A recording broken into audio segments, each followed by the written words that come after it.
Hi everyone, welcome to All Things Iceland, the place to get the inside scoop on Icelandic nature, history, culture, and language. My name is Jules and I am so excited because I have such a fun interview for you today. I literally, when I was watching this interview back, was just smiling so much, and it's because I had the pleasure of interviewing Gogo Starr, who is a very well-known drag queen here in Iceland. And what's even more awesome is that Gogo is dressed in full drag for this video, which I just absolutely loved and was beaming the whole time because Gogo looks fabulous. And you can, of course, see for yourself in just a minute. Gogo is extremely talented and so much fun.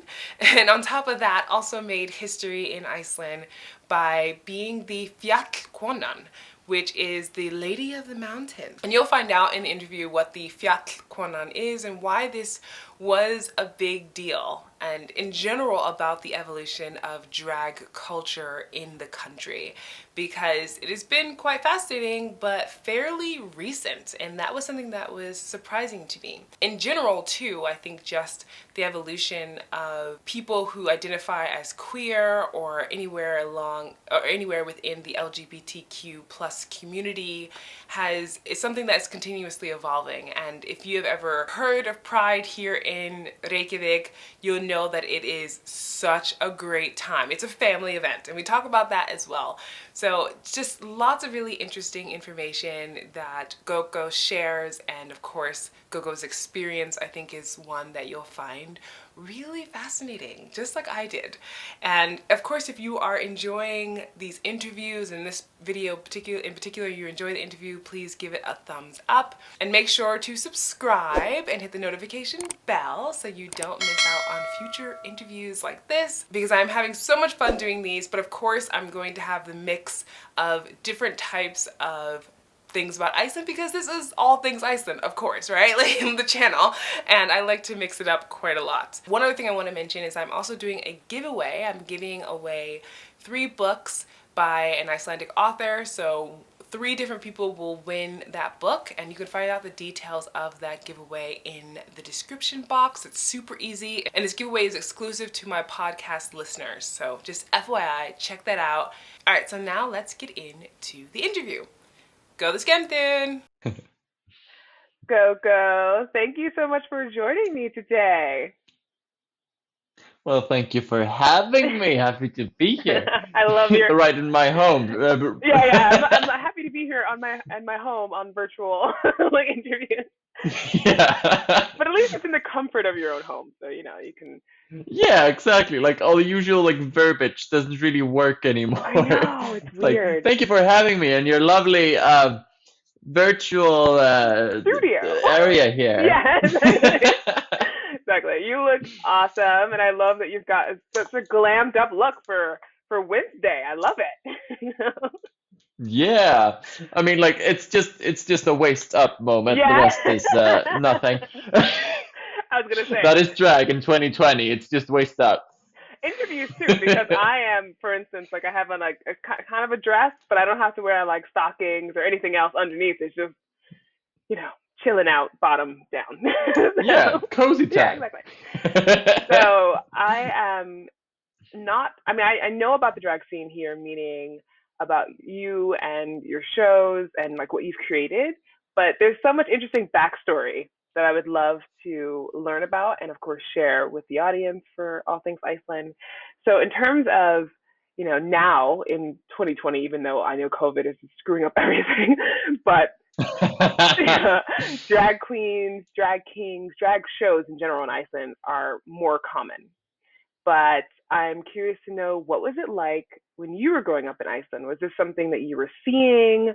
Was this something that was accepted as like a performance that people would go out and watch?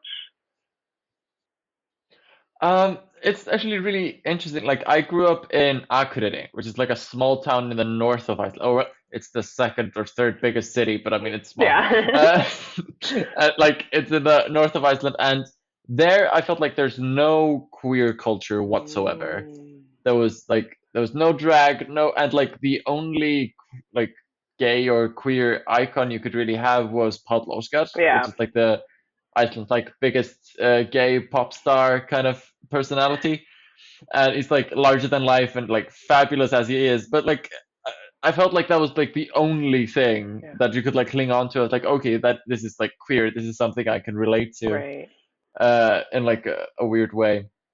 And uh, yeah, like I would say like, and even after moving to the capital in Reykjavik, it was like there was still nothing. Like there was like now I could just go out to the clubs, but there still was no like there were no shows. There was no Yeah. one like really doing it. Like it was happening.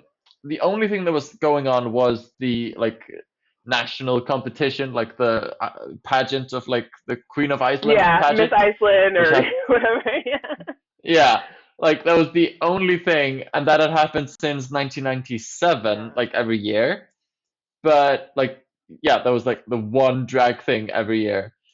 And so I moved here, and I'm like, okay, with my like little city eyes, like stars in my eyes, like looking to the capital, like, okay, I'm gonna go there, and I want to do drag, and I want to be a big boy, and like I'm gonna go there, and it's gonna be like drag every night, and Yeah. it's crickets, Oh nothing. wow. When was that when you moved to So, Reykjavik? 2014. Wow. Okay, that wasn't that long ago. So yeah.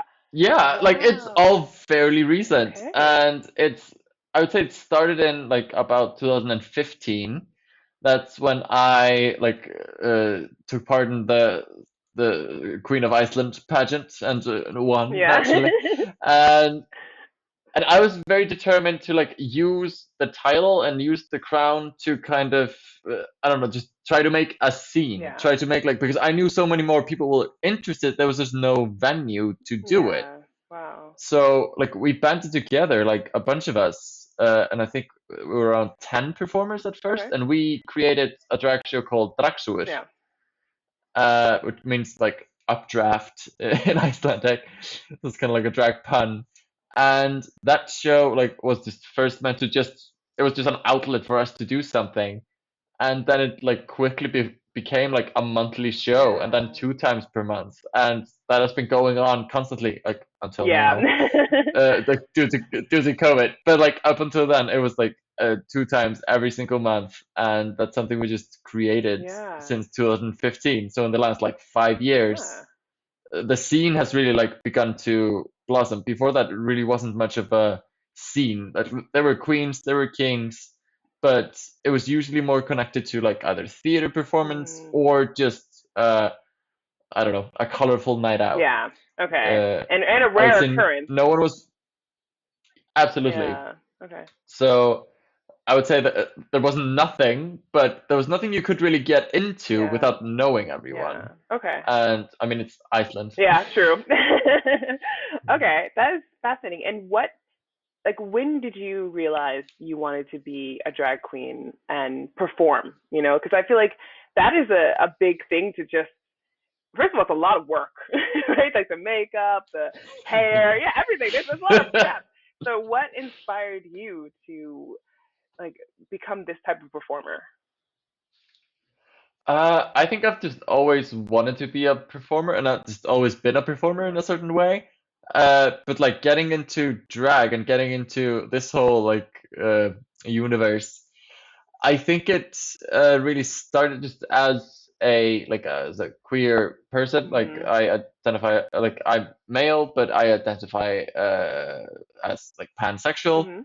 and like that has been an entire journey for me. And I think it's like I started doing drag just kind of flippantly, but I think it was always to be able to kind of celebrate my own femininity, if that Mhm. makes sense. Yeah, it does. Just kind of something that I felt that society had been kind of denying me of being able to properly express. And there suddenly I found this place where I could be myself in a way, and even more like just the supersized version of myself that I couldn't be, Yeah. and I was being applauded for it.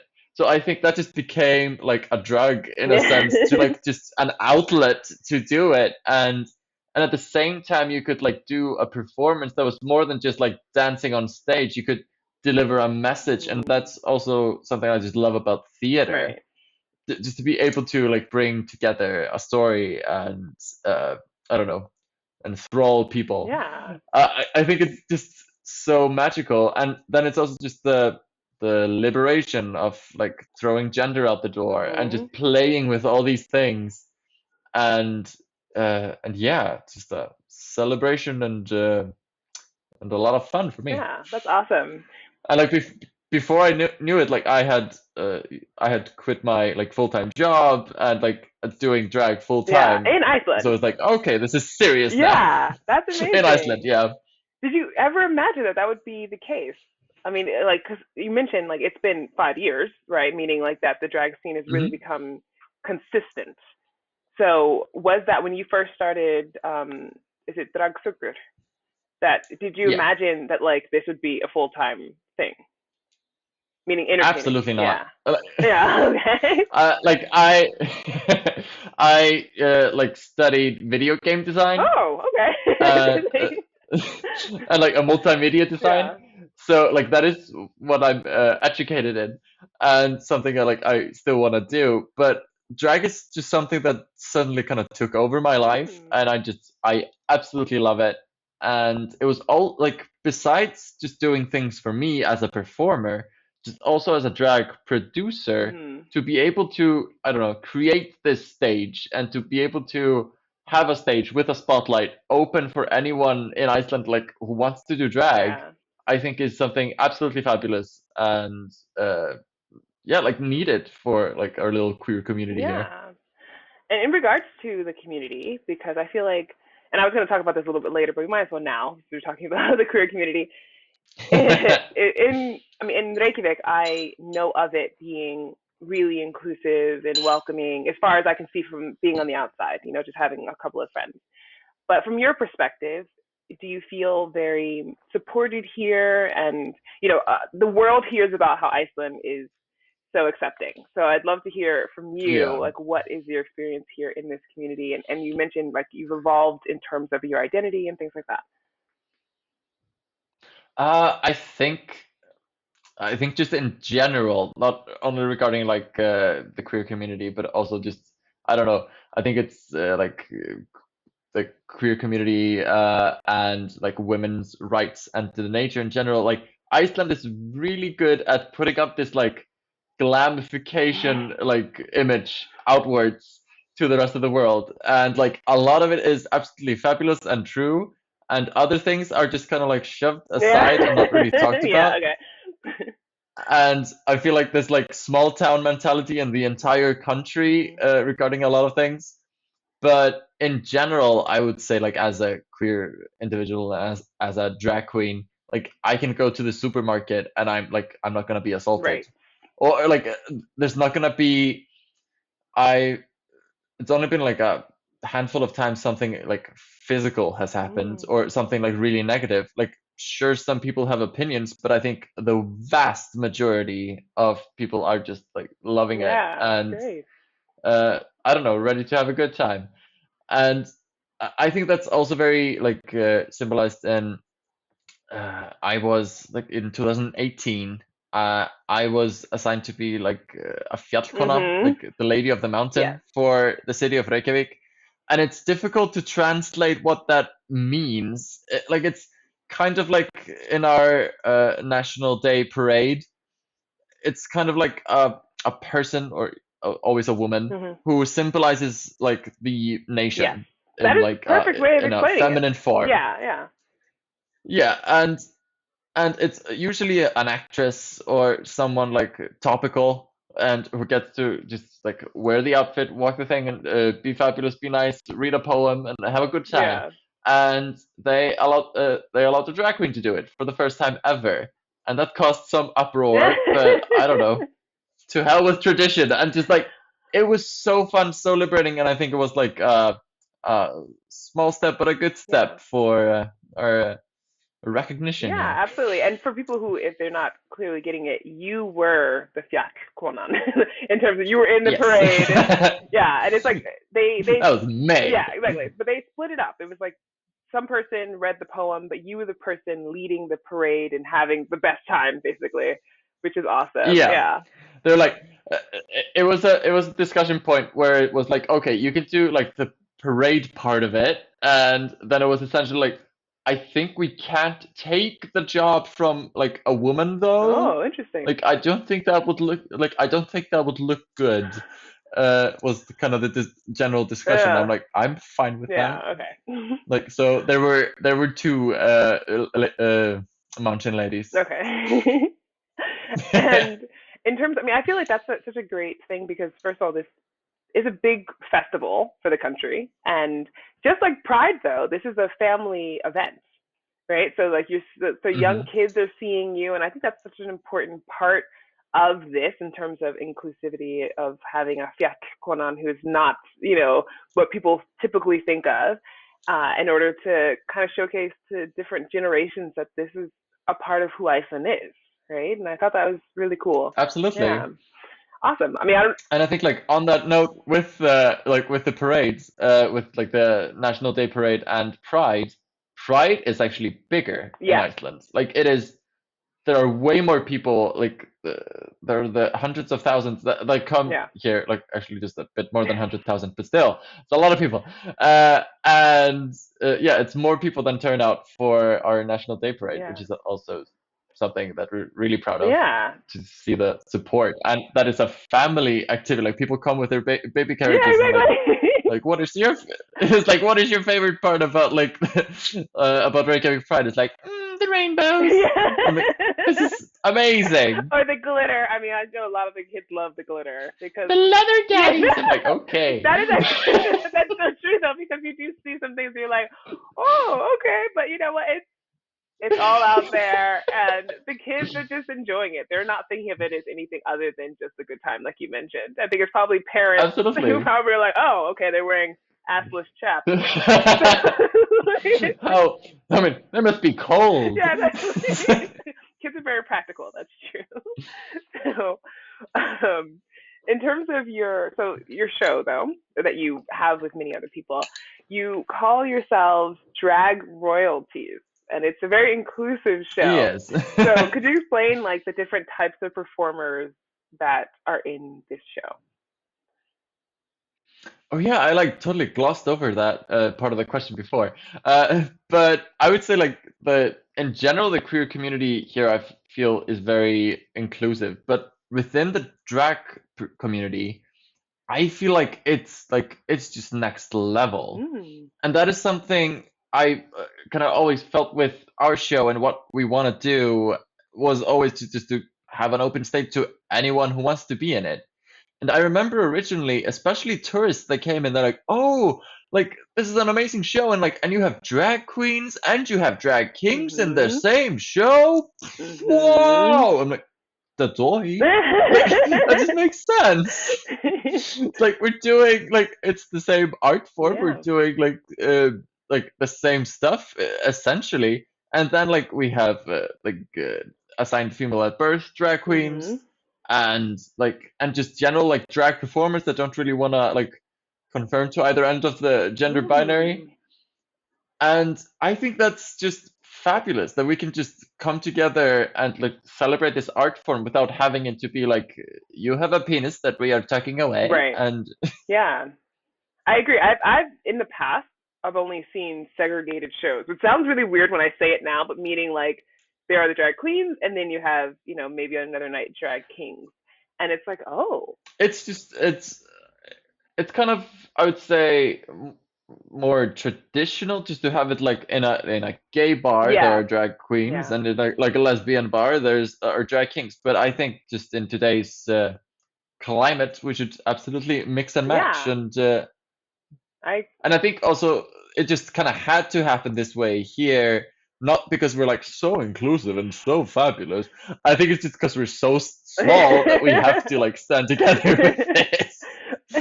So it works to your advantage to have a small community in essence, right? Because I mean, to be fair though, there are small communities where people could still be like excluding of people, and so I think it's kind of speaks Hmm. to the strength of the community and the fact that like it is about equality and inclusivity. To be like, no, it's not just if you do it this way or that way. It's like you do it your way, as long as it's a good show, get out there, right? So Hmm. yeah.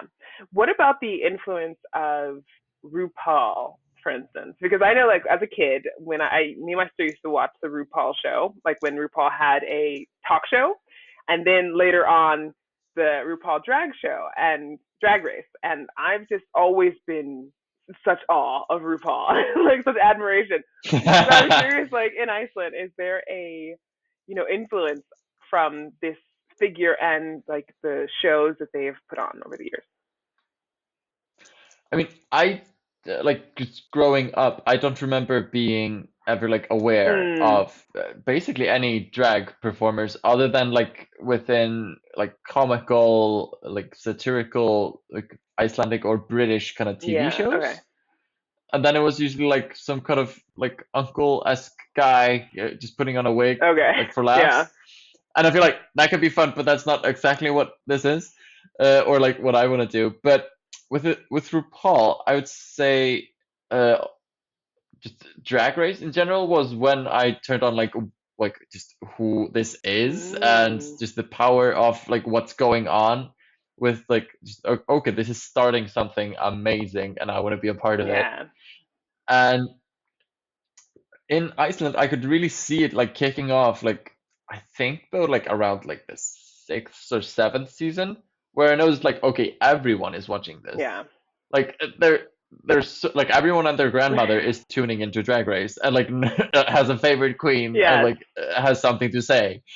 And I think that like that's actually a really fun comparison to see. Like here, I would say it had like generally really positive effects because suddenly people had like a really different image of what a drag performer could be, Mm, and that it was something more than just putting on a dress for laughs, mhm. which I felt like was like generally the like assumption, or it was just like a really really like flaming individual Yeah. like that was just being too much, that it was like more of an art form and a presentation, and like these people are immensely talented and like just really good at like so many different things, Yeah. and that it can't be so much more. And just and then realizing, oh, there's local drag here in Iceland, I'm going like, Yeah. and just seeing that general transition. While I've heard a lot, like in the States at least, where it's kind of created a really segregated like hierarchy within the drag Mm, scene, where it was like if you were not on TV, you're nobody. Kind wow. of Okay. like with like that a lot of people that watch Drag Race don't ever go to local shows, Right. but if Alaska is coming to town, then like then they'll Yeah. go, which uh, which a lot of local performers talk about as not being the most positive change Yeah. Okay. So it's kind of or the like this positive thing. But I would say, celebrity worship type of thing going on. Yeah. yeah. But I would say in general, like RuPaul and Drag Race has had like an immensely positive impact like on the world Yeah. with like uh, no matter people's opinions, they know like you can't deny that like drag is going on, Yeah. and like it is currently like the golden age of drag like kind of in the world. So I think that is almost entirely thanks to RuPaul and what has then like snowballed out of that initial like show, and what uh, what came from there. Yeah. Do you ever want to be on Drag Race? Oh yeah. Yeah. Because I heard I it's really like like stiff like competition to get on this show, right? yeah, Yeah. it's I mean there are only like a handful of people that get in every year, and like so many like thousands of performers that apply. Yeah. But uh the main thing for me is that I would need like a visa or some Yeah. sort of thing to go through, which is in the works. Okay. But Yeah. so like working on it. Okay, It's that's gonna awesome. take me a minute, Yeah. but I would absolutely love to be on it. But at the same time, like it's going global. You can see Yeah. like with Canada, like Drag Race Holland, Drag Race Thailand, like it's going like Drag Race Spain coming up. Like it's going all over the place. So if Drag Race Nordic is happening anytime soon, Yeah. I assume I'll just be asked. Yeah. It's like I will automatically be included, of course. Yeah, that would be amazing. Wow. Yeah. Okay. I hope it works out that you get on there and smash it. Thank you.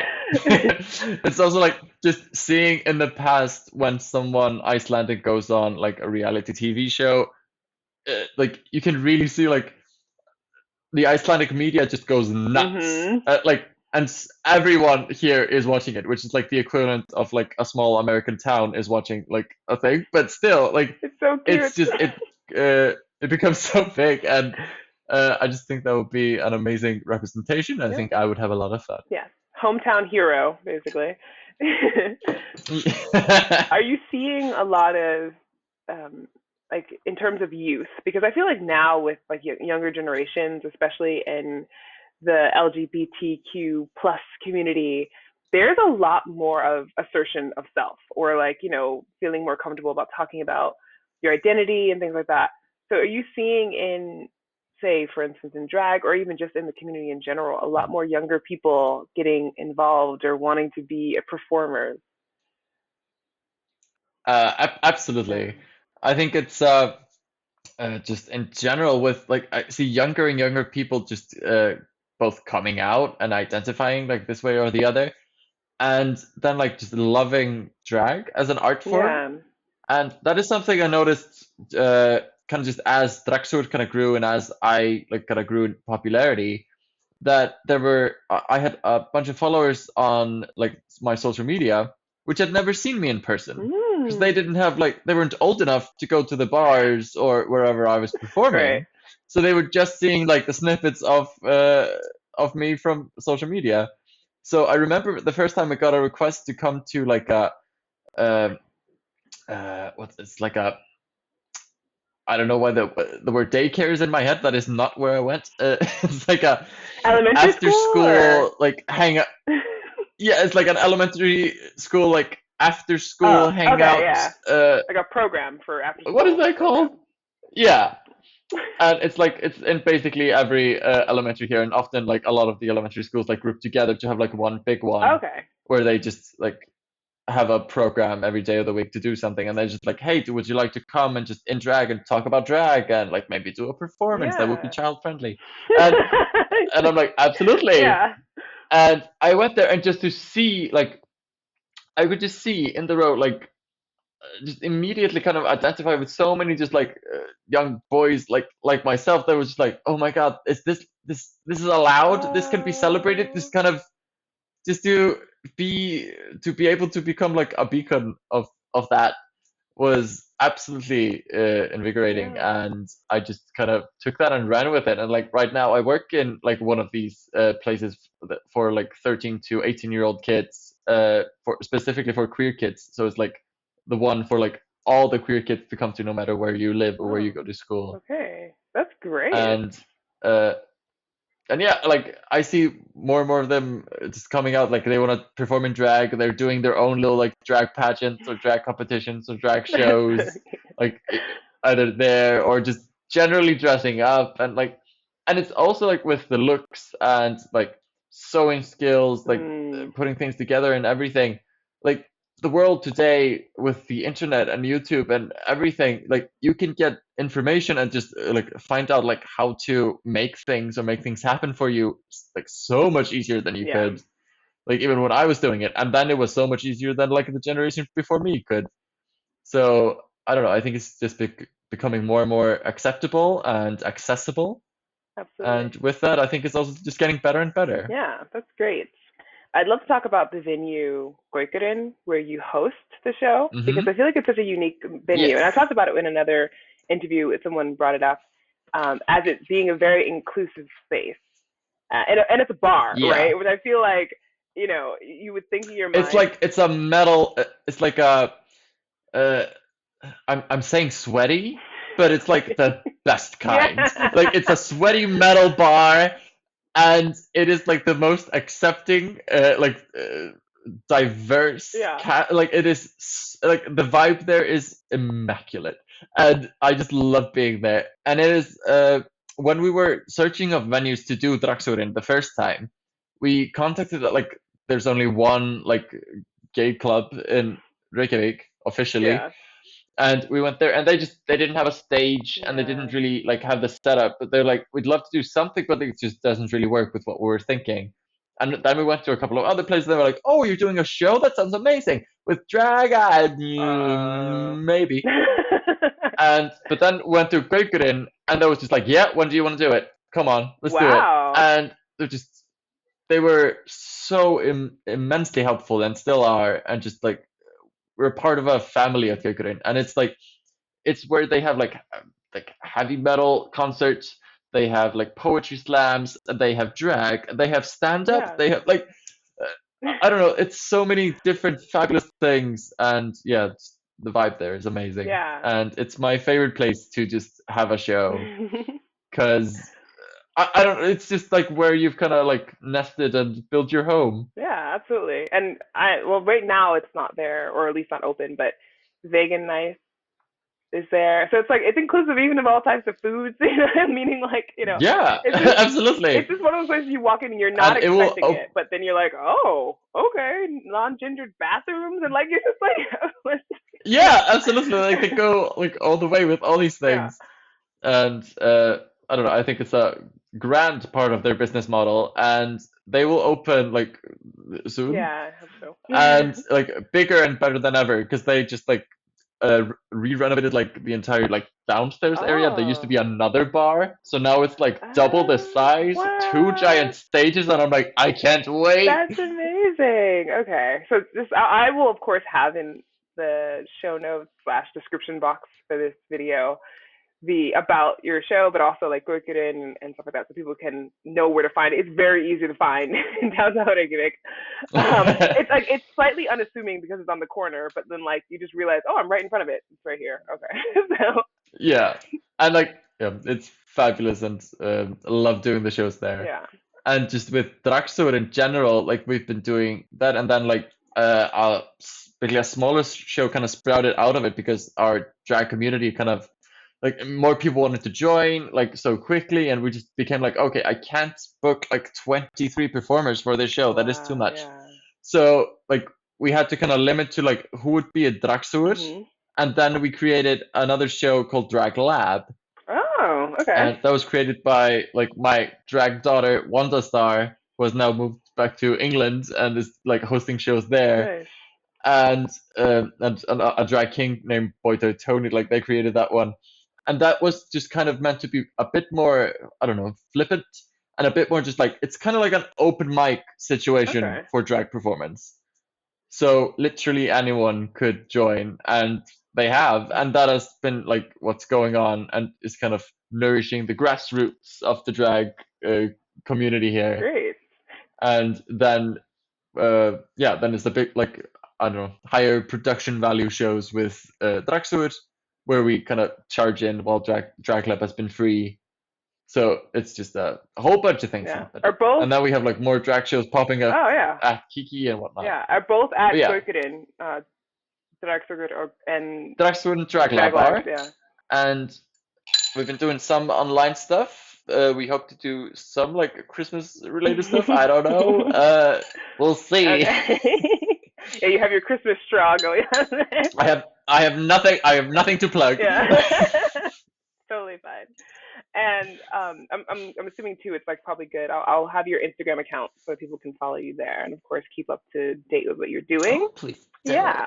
And, I'm also wondering about like, because you mentioned you're planning on doing more drag shows. So how do you see the evolution of drag in Iceland? Because you've already got like a show where a lot of people are super excited about, and you have a little like offshoot shows. But what do you see? Do you have like a grand plan of for drag in the future? I mean, just like things that I know are coming up, and like, and it has kind of always been my goal to kind of push drag, at least in Iceland, to be like not necessarily closer to the mainstream or something, but it's more just generally accepted, and I want to push it closer and closer to theater. Okay. That is to just make kind of drag recognized as stage arts, Mm. which I feel that totally has happened at this point, where like we did like a big drag theater piece called Memoirs of a Valkyrie, that I was in, and that was nominated for the local like theater Nice. awards, and that is something that like okay, nice, like we did that. And me and a couple of others are will be doing a show in the like National Theatre basement, Okay.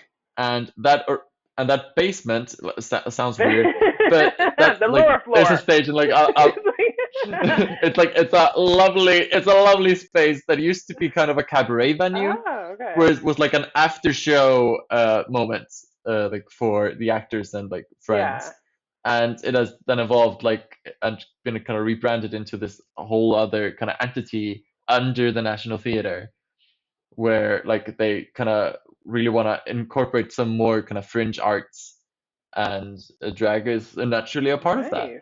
Awesome. So that is something like like know is coming, and I hope that that will kind of, I don't know, get drag more recognized and more like into kind of, I don't know, I want to see drag in just more places. I want to see like drag performers in like Icelandic ads. I Yeah. want to see like drag performers in like music videos and stuff, and just be able to express their art like and get it like it's super fun to do performances and do your art like to just in a bar, like in like a really carefree environment, be able to do whatever. Right. But I just want people to have the opportunity to be able to take it wherever they want. Absolutely. That's great. We talked a little bit about pride, and like you mentioned, it is becoming so big. Like every year so far. I mean, this year obviously not included in that, but it has just been growing and growing. And people are coming from different parts of the world to come and celebrate, which is so beautiful.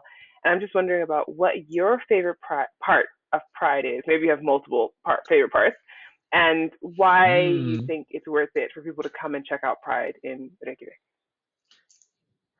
I think like I think my favorite part is always like the parade itself, because uh, it is kind of the high point, because usually it is like we have like there's Reykjavik Pride, which is usually a week or like most the better part of a week, Yeah. and then there are shows, there are events, and like so many different things that happen like during the week, and behind the scenes there's so much prep and so much going on, and I for the last I don't know how many years like it's always been like I'm just so busy, Yeah. I like barely get to see anything, and then during the parade it's kind of like, well, I can't do anything, I'm on a float, and like I just like have to like be here present and like enjoy everything, Yeah. and it's usually like building the float that is like a giant thing of it, because it's basically the only parade in Iceland that uses like floats, Yeah. so we have no infrastructure for like keeping them, so you just have to build them and then tear them apart because you can't Oh like, wow, yeah. so, Do you build your own and or what? yes, What?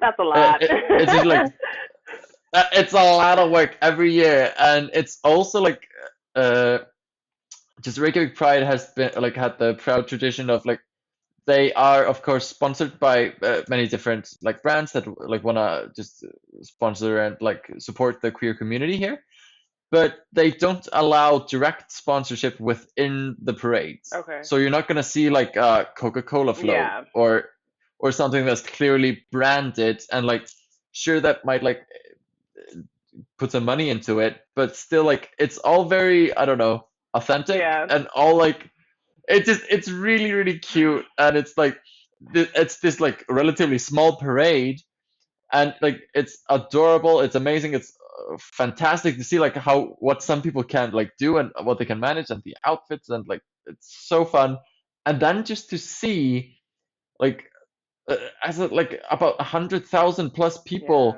come with their families to stand by the sidelines and like cheer you on, and Yeah. they just like want to see it, they want to dance to it, they like just to feel the love, to be super corny about it, like is like the absolute best part. Yeah. It's such a joyous occasion, And in my opinion. So, yeah, absolutely. And then like this year, like due to the Rona, like it was like there was no parade, but yeah. instead it was kind of all moved to our what like national broadcaster like TV station, Mhm. and there was made like a big like TV special, which was just like And the entire week it was like there were like queer centered movies and TV shows being shown, and it's just like to see that support also coming from like both the government and from like broadcasters and stuff. Yeah, That's amazing. absolutely. Great. Okay, so I'm gonna wrap this up with my last question, which is, yeah, what is your favorite Icelandic word or phrase? Ooh, okay. Actually, I've been thinking about this because just heard this word like a couple of days Okay, ago, and I am obsessed. I want to do an entire like rebranding campaign on myself, like with this word. okay, life changing. It is, it is absolutely like it is me. It is me Okay, entirely, and that is a smáhrifavaldur. small favor Valtur. Mm-hmm. Okay, An áhrifavaldur would be an influencer. yeah. Small means small, so it's a small influencer, but it just sounds so cute, and I just like it's like a D-list kind Yeah, of that you want it. celebrity It's branding, like this is and me. I just love the word. I just I love the word smáhrifavaldur. Okay, that's hilarious. But like as for a phrase, I think the classic Icelandic like þetta reddast is just in absolutely everything, and I think it like epitomizes like drag as like a it's a very that kind of art form where like whatever happens happens, we're just gonna make it Yeah, work. Þetta reddast. especially since you're live, right? Like, there's no cut and take two. It's you just go, just roll with it. Yeah, Yeah. yeah, All right, Gogo. This is such a pleasure. So entertaining. I mean, already it's just talking to you is entertaining. So I can only imagine how much fun people will have when they come to Reykjavik and actually see you in a show. I've had the yeah, pleasure of going to a show in the past, so I definitely recommend it. And thank you so much. yeah. Thank you so much for having me, and yeah, have a lovely, lovely day, all you people watching. Likewise.